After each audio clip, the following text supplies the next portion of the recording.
Oh no!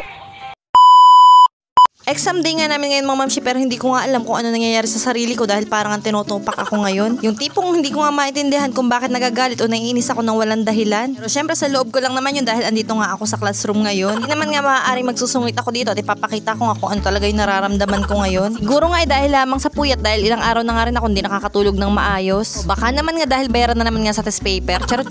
Gusto ko man nga sana mag-vlog nung first day ng exam namin ay hindi ko nga nagawa. Kaya kung mapapansin nyo ay hindi nga ako nakapag-upload ng vlog kahapon. Ko ba mga mamshi, parang wala talaga ako sa mood at parang tupak na tupak ako ngayong mga araw na to. Siguro dahil wala na naman pera, literal.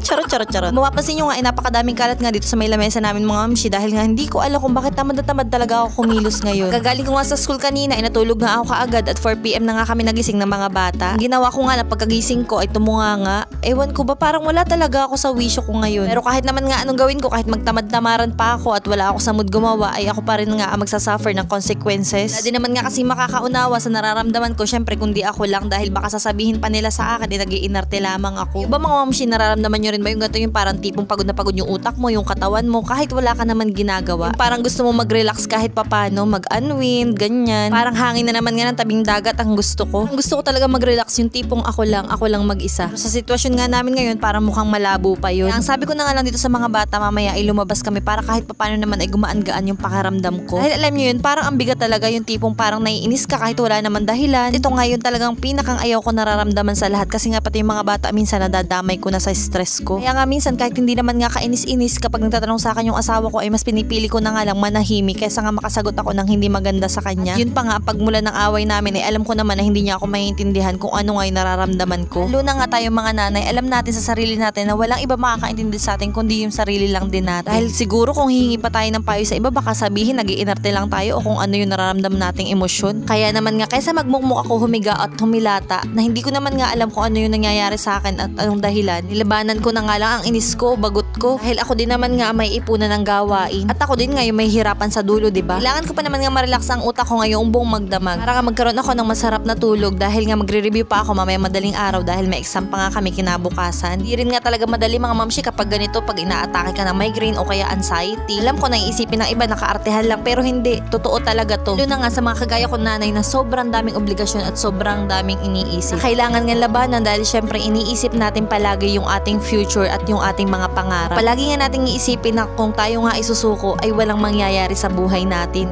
Na baka nga habang buhay na lang tayong ganito, yung lugmo. Kaya kung ikaw ay kagaya ko, nakaka-experience ng ganito, fight lang tayo. Kaya natin to. Siguro nga isipin ng iba, palagi tayong masaya, walang problema, palaging nakangiti, tumatawa. Kaya kapag may mga time na ganito na tayo naghihinga ng problema, parang isipin nila nag-iinarte na lang tayo. Kaya nga wala din talagang ibang makakaintindi sa atin kundi sarili-sarili lang din natin. Syempre, palaging magdasal para gumaan yung loob natin. Pasensya na nga kayo kung wala na nga connect itong mga pinagsasabi ko dito sa video ko, pero sana panoorin nyo pa rin hanggang dulo. Ewan ko ba, para kasi may kulang sa buhay ko kapag nga hindi ako nakapag-upload ng vlog ko araw-araw. Syempre, dahil vlog is life na nga tayo, edi ituloy na nga natin to. Salamat nga pala sa panonood. Bye!